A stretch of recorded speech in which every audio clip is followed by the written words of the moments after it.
बहुत कन्फ्यूजन है भाई। ये हो क्या रहा है? भारत में जो एजेंसी परीक्षाएं करवाती है वह लगातार कमाल कर रही है। उसका नाम है एनटीए यानी नेशनल टेस्टिंग एजेंसी।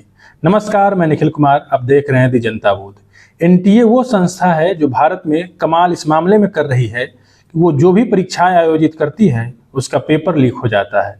ये वही संस्था है जो देश में लगभग सभी बड़ी परीक्षाएं आयोजित कराती है, जैसे जेई, नीट, नेट, सीयूईटी, स्वयं इत्यादि। बड़ी ताज्जुब की बात है कि एनटीए भारत सरकार की वो संस्था है जो दुनिया की सबसे बड़ी परीक्षा आयोजित करवाती है।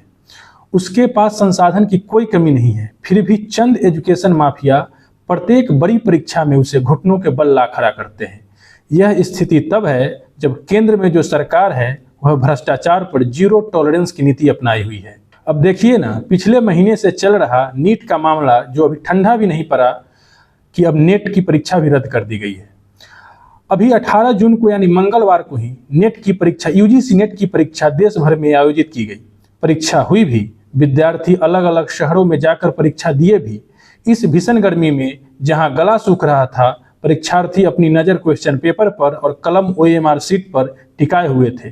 3 घंटे के काफ़ी मशक्कत के बाद जब 150 गोला भरने के बाद विद्यार्थियों की गर्दन अभी सीधी भी नहीं हुई थी, तब तक पता चला कि शिक्षा विभाग को गड़बड़ी होने की जानकारी मिली है और परीक्षा रद्द कर दी गई है। बुधवार को लेटर भी जारी कर दिया गया। परीक्षा का आयोजन फिर से किया जाएगा क्योंकि यूजीसी को नेशनल साइबर क्राइम यूनिट से कुछ इनपुट मिली थी कि परीक्षा में कदाचार हुआ है, लेकिन अभी तक यह साफ नहीं है कि आखिर हुआ क्या है, किस शहर में लीक हुआ है पेपर, किस परीक्षा केंद्र पर लीक हुआ है। अभी तक कुछ भी क्लियर नहीं किया गया है। इसकी जांच भी सीबीआई को सौंप दी गई है। मुझे तो लगता है पर्सनली, जिस तरह से लगातार पेपर लीक के मामले सामने आ रहे हैं, इसकी जांच के लिए सरकार को अलग से एक संस्था बनाना चाहिए ताकि सीबीआई पर अधिक बोझ ना पड़े और सीबीआई अन्य लंबित मामलों पर अपना ध्यान केंद्रित कर सके।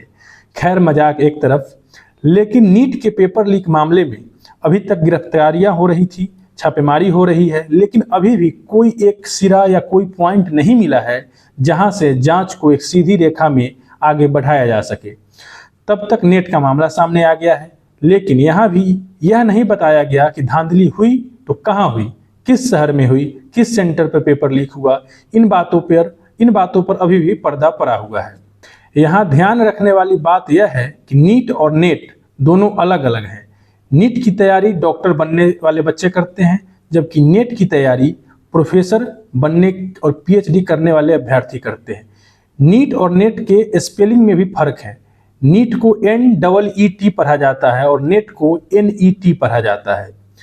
देश भर में 317 शहरों में 18 जून को यह परीक्षा एनटीए द्वारा आयोजित करवाई गई थी।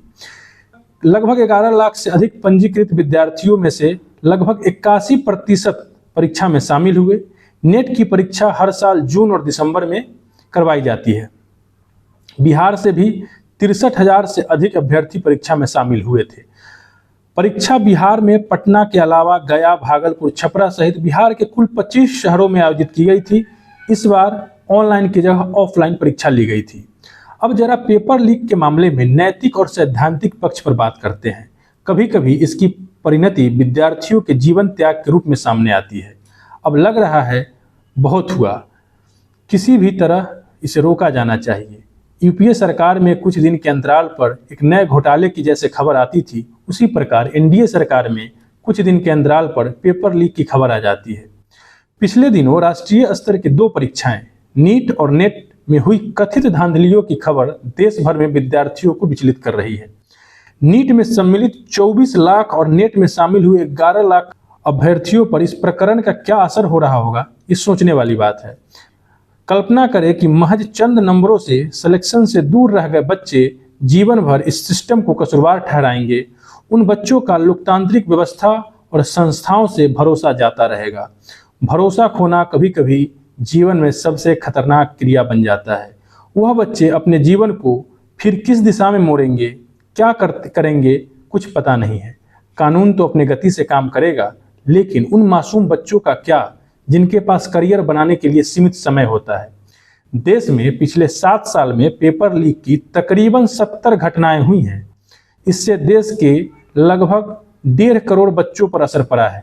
देश की 65% आबादी युवा है।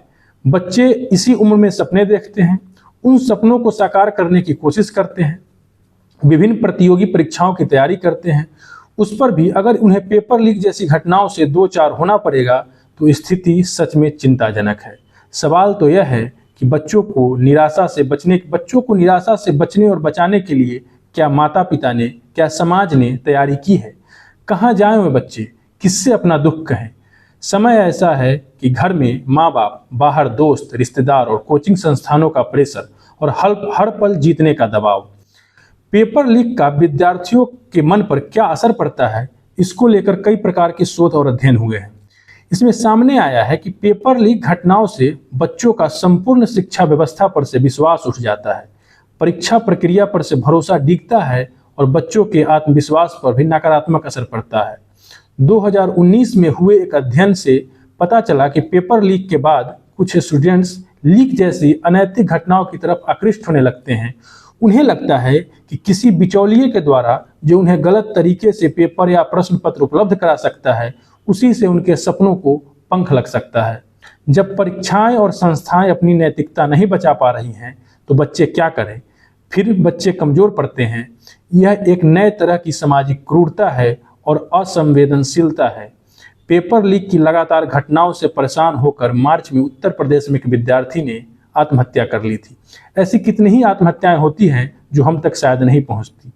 एक आरटीआई से पता चला कि पिछले 5 वर्षों में 64 MBBS और 55 MA के छात्रों ने आत्महत्या कर ली।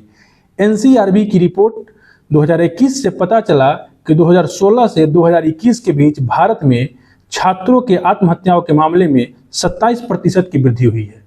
वर्ल्ड हेल्थ ऑर्गेनाइजेशन के आंकड़े देखें तो हर साल 7 लाख लोग आत्महत्या करते हैं। इसमें 15 से 29 वर्ष के बच्चों में मृत्यु का चौथा प्रमुख कारण आत्महत्या ही है और उस आत्महत्या में शिक्षा और करियर से जुड़ी समस्याएं एक प्रमुख कारण है।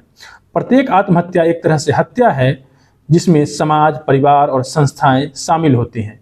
इसलिए परिवार, समाज, संस्था और सरकार को उन बच्चों के मनोभाव को समझने की जरूरत है जिससे संस्थागत निष्पक्षता और निष्ठा बनी रहे। धन्यवाद, आभार। मैं निखिल कुमार, आप देख रहे थे दी जनता बोध। अगर आपने अभी तक जनता बोध को सब्सक्राइब नहीं किया है तो जरूर सब्सक्राइब करें। जनता बोध के फेसबुक पेज को भी फॉलो करें। Thank you.